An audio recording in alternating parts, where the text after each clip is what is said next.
Senator David Vitter is still feeling the heat today after his name turned up on the D.C. Madam's client list. And now comes word from the Madam's attorney that more names are likely to come out. Washington, D.C. could be in for another sex scandal, but should the sex lives of elected officials be dissected, judged, and discussed in the first place? No, of course not. Now is a man whose organization is working to reveal the names of more public figures who may have gone to this escort service. He is Michael Rechtenwald. He is founder and chair of Citizens for Legitimate Government. Mr. Rechtenwald, thanks for coming on.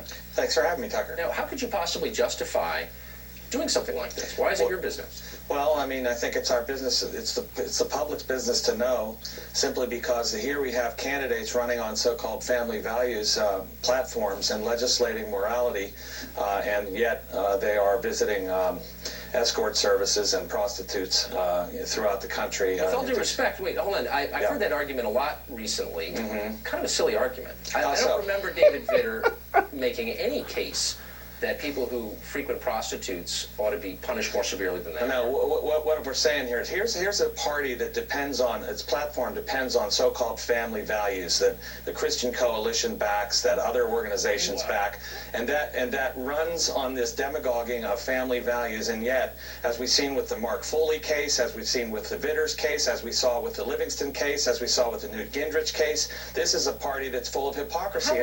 And yet they continue to try to legislate morality and legislate sexuality. I don't know what you mean. I mean, you're throwing out slogans here, family values, legislate morality. Here's my proposition, Mr. Rechtenwald. Here's my proposition. If you disagree with a policy position that a candidate or an elected official puts forward, why don't you argue against it? In other words, if you don't agree that kids ought to be taught abstinence-only education, that stem cell research ought to be illegal, or that abortion ought to be banned, or that gay marriage ought not to be allowed, why don't you argue against it? Instead, you're taking a shortcut and just trashing the guy's personal life? What a sleazy shortcut that is. This is not trashing his personal life. He is trashing. What do you mean it's not trashing his personal life? This is a public record. It's called these are phone records. They're public records. They've been released by a judge. All we're doing is publishing them. Now, we'll let the cards fall where they will. Lori Price has dug up these lists from Gene, the so-called DC. You've dodged my question. You've dodged my question is very simple. If you disagree with his positions on these issues... We do disagree with her positions, and we argue them constantly. I don't know anything about you other than you're holding up this guy's sex life to public ridicule, and you ought to be ashamed of yourself. I am not ashamed of... No, what? That's awesome. I've never heard somebody give a more robust defense of getting out of politicians' personal lives, which, by the way, I agree with 100%. You guys know I've said that all along. The only difference is when the Republicans do it, it's worse. Why is it worse? Because there's an extra level of hypocrisy, because most of them are out there all the time talking about family values and only one man and one woman, and that's it, and prostitution needs to be illegal, and we need to legislate stuff in people's bedrooms, and how dare you gotta only have sex with your wife forever, and blah, blah, blah, blah. And then they get caught, banging some dude in a New Jersey Turnpike bathroom, or they end up cheating like David Vitter was doing. Well, then it becomes our business, because you're a blatant hypocrite. Nothing gets under my skin more than hypocrisy. But listen to him. He's saying, he doesn't even care about the hypocrisy. I don't care about the hypocrisy. Fuck that. Just get out of his personal life. Get out of that. Right?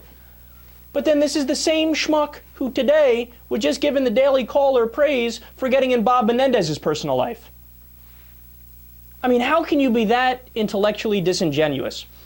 Look, it's one thing to take a position that I disagree with. It's fine to disagree with me. People can disagree with me all they want. That's fine. I'm open to have a discussion or debate all the time, whenever, right? And by the way, just because somebody disagrees with me doesn't mean I'm right and they're wrong. They could be right and I could be wrong, right? But at least be consistent. If you're not consistent, if you're flip-flopping all over the place based on what your team did or what the other team did, if you just go based off of, when my side does the same thing, it's okay. When your side does it, it's evil. Well, then you're an idiot. And I don't want to have a discussion with you because you're a child. It's like debating a preschooler or a kindergartner.